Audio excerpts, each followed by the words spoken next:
Vriende, goeiemôre. Ons is die Here nog dankbaar dat ons weer kan saam wees. Ons is dankbaar teenoor die Here vir al sy seëninge wat ons so mildelik uit sy Vader hand ontvang. En die gebed van my hart is dat ons ook die genade sal sien om God se woord in ons midde te kan hê, om die woord te kan open, dit te kan lees in ons eie taal en ook onderrigting daaruit ontvang. Mag die Here vir ons genade gee om studente van die woord te wees en te vra, Here, leer my meer en meer van u dierbare naam. Nou, ons bereik nog vanmôre 'n mylpaal en ons sê dit met baie nederigheid en met baie opgewondenheid dat ons vanmôre gaan klaarmaak met Spreuke die 29ste hoofstuk. Nou, soos ek vir u reeds gesê het, dis die eerste maal vir my wat ek deur hierdie boek Spreuke werk, so vers vir vers en kosbare waarhede geleer, en mag die Here ook ons verder onderrig uit sy woord. Jy sal sien dat sekere dinge wat gereeld herhaal word in die boek Spreuke, en Petrus sê deur hierdie herhaling wek God 'n suiwere gesindheid in ons harte op, om dan ook te wandel volgens sy weg en sy weë, dat ons kan weet, dit is die weg, wandel daarop wanneer ons links of wanneer ons wel regs afwyk. So vanmôre lees ons saam daaruit vers 23, daar staan, die trotsheid van 'n mens verneder hom, maar die nederige van gees sal eer verkry. Nou, ons almal ken die spreekwoord wat sê, trotsheid kom voor die verbreeking en hoogmoed voor die val. Nou, die Bybel sê vir ons, God haat die hoogmoedige van hart. As ons dink aan die eerste hoogmoedige, was dit die ou duiwel wat sy troon wil verhef het bo God, en hy het nie 'n troon bo God gekry nie, hy is uit die hemel gewerp saam met 'n derde van die engele, en die Bybel sê dat sy eindbestemming is al reeds geboek, die ewige poel van vuur, waar God homself gaan pynig vir tyd en ewigheid.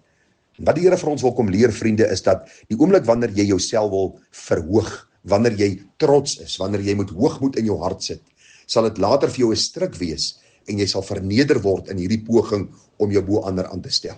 Maar as jy jouself verneder onder die kragtige hand van God, sal die Here jou op die regte tyd verhoog. Daarom is die beste om jou weg aan die Here oor te laat. Miskien kan jy by die werk beter wees as 'n ander persoon. Jy kan miskien meer talente en gawes en wysheid en kennis en insig hê. Maar vriende, doen jou werk na die beste van jou vermoë en laat die bevordering aan die Here oor.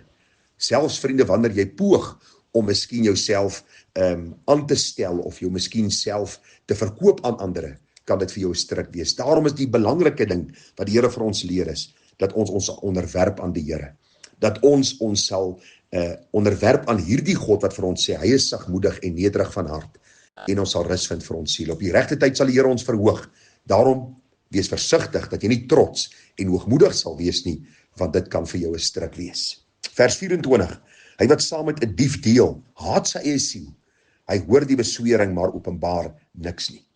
Nou, een van die vertalings wat ek nageslaan het, sê, iemand wat gesteelde goed ontvang, gee nie om vir sy lewe nie. Hy weet die vloek sal hom tref, maar hy wil nie praat nie. En as ons deur die Bybel sien, en deur die Bybel kyk, vriende, was dit gereeld so gewees, wanneer die volk Israel by 'n verhoor kom, hoe daar getuienis gelewer word.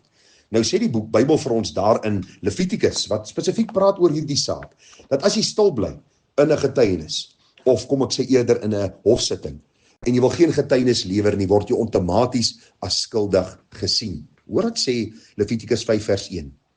En as iemand sondig, dat hy die luid uitgesproke beswering hoor, terwyl hy getuie was, dit gesien het, of daarvan weet, as hy naamlik dit nie te kenne gee nie, en so sy ongeregtigheid moet dra. So die hele gedagte kom hier na vore, wanneer jy stil bly oor 'n boosheid wat begaan is, of deel uitmaak. Jy het miskien nie self gesteel nie, maar jy ontvang hierdie goed om jou mond te hou en stil te bly, want jy het miskien gesien, daar is gesteel. Sê die Bybel, die vloek sal jou tref. Die ongeluk sal oor jou kom. Jy sal skuldig wees, soos die een wat het geneem het. Daarom is het belangrik dat ons mond sal gebruik, dat ons nie net sal stil sit wanneer ons ongeregtigheid sien nie, maar dit sal openbaar maak, sodat ons dan ook reg en geregtigheid laat geskied. Die Bybel sê vir ons, is belangrik dat ons voor die Here eerbaar sal wandel, en dan ook so sy naam sal verheerlik. Vers 25 sê, die vrees vir die mens span 'n struik, maar hy wat op die Here vertrou, sal beskik word. Dit sluit so mooi aan by die vorige vers. Vriende, dat ek nie mense sal vrees meer as vir God nie. Baie keer hoor ek mense sê, ja, maar ek het hierdie ding by die werk gesien, of daardie ongeregtigheid gesien, maar ek bly maar stil, want ek wil nie betrokke raak nie. Jy moet juis betrokke raak. En jy doen dit nie uit 'n gesindheid van weerwraak, of om miskien iemand te na te kom nie. Maar dit gaan oor reg en verkeerd. God het ons aangestel as sy kinders om sy geregtigheid te openbaar. En as God sê jy mag nie steel nie, en jy sien iemand wat steel, is dit jou verantwoordelikheid om die reg te laat geskied, om met daai persoon te gaan praat of daardie saak aan die lig te bring, sodat God verheerlik kan word. Wanneer ons mense meer vrees as God, gaan ons eendag voor hierdie God staan en ons gaan rekenskap van ons lewe gee. Vriende, ons lewe op aarde is 'n kort tydjie. Dit gaan gou verby. Net wat ons vir die Here gedoen het, sal staanlik bly. Die Here sê as ons op hom vertrou, sal hy ons beskud. Hy sal ons dek onder die skadu van sy vleuels.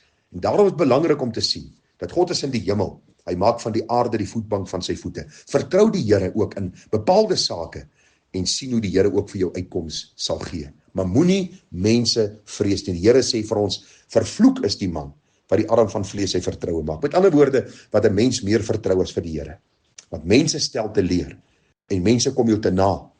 Wees een wat vertrou op die Here met jou hele hart en jou saak aan die Here oorlaat dat die Here vir jou die uitkoms sal gee. Vers 26. Daar is baie wat die aangesig van die Heerser soek, maar die reg van 'n mens kom van die Here. Hierdie gedagte, vriende, gaan maar oor dat baie mense hulle self probeer aanbeveel. Hulle probeer voor die, kom ons sê, die werkgewer 'n sekere vertoon lewer. Hulle probeer hulle self verkoop aan hierdie persoon. En die Bybel sê vir ons baie keer dat hierdie persoon eintlik vir jou self later 'n stryk kan word. Maar wanneer 'n mens op die Here vertrou en wanneer 'n mens jou saak aan die Here oorgee, is die veiligste plek om te wees. Een van die vertalings sê dit so mooi. Almal soek die guns van die regerder, maar dit is die Here wat aan 'n mens reg laat geskied. Daarom is belangrik, vriende, ja, jy moet vriendelik wees, jy moet behulpsaam wees, jy moet getrou wees, jy moet opreg wees, jy moet hardwerkend wees. Al hierdie goed moet deel van my en jou lewe wees. Maar ag, ek wil jy vra, moenie probeer kruip by 'n werkgewer of by mense om guns by hulle te kry nie. Maar terwyl jy getrou in jou werksplek is, getrou by jou huis is, getrou in jou omgewing is, laat jou weg aan die Here oor, sodat die Here vir jou uitkoms gee, dat die Here op jou regte tyd sal verhoog en dat die Here vir jou reg sal verskaf op die regte tyd.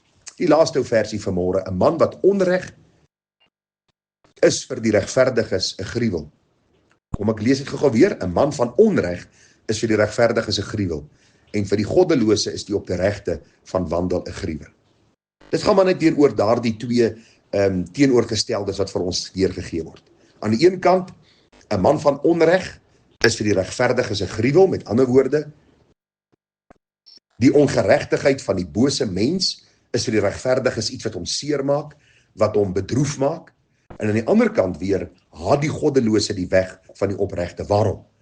Want die opregte vriende wandel voor die Here, terwyl die goddelose wandel volgens hulle hartsbegeertes wat die duiwel in hulle harte werk. Ek het daaraan gedink terwyl ek hierdie vers bestudeer het. Die oomblik wanneer ons weergebore word, die oomblik wanneer ons gered word, kan ons nie meer in dieselfde juk trek nie. Ons kan nie meer dieselfde vriende hê nie. Ons kan nie meer dieselfde gesprekke met mense voer nie, want ons lewe het heeltemal verander. Na redding is daar verandering, daar's dikwels skeiding tussen vriende en selfs familie. Daar is vervreemding, daar is hierdie absolute skeiding wat kom omdat Christus die troon van ons harte oorneem.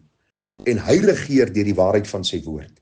En dikwels kan dit vir ons vriende aanstoot bring en hulle kan naderhand teen ons begin draai en teen ons begin praat en opstandig raak teenoor ons. En dan moet jy nie vreemde vrae vra en sê, hoekom gebeur dit nie? Want die Here sê selfs in 'n huishouding kan 3 teen 2 en 2 teen 3 wees. En jou huisgenote kan jou vyande wees ter wille van my waarheid, sê die Here. En dis wat die Bybel vir ons hier wil kom leer in vers 27. 'n man van onreg is vir die regverdiges 'n gruwel. 'n kind van die Here. Vriende, haat die goddeloosheid, haat die boosheid, want is lynreg teen God se woord. En vriende, en vir die goddelose is die opregte van wandel 'n gruwel. Daarom sal ongereddes nie saam met jou wil eet en kuier en al hierdie dinge doen nie. Waarom nie?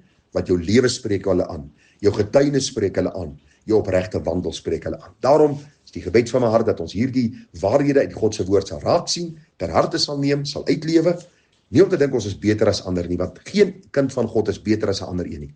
Ons is anders, omdat Christus ons nuut gemaak het.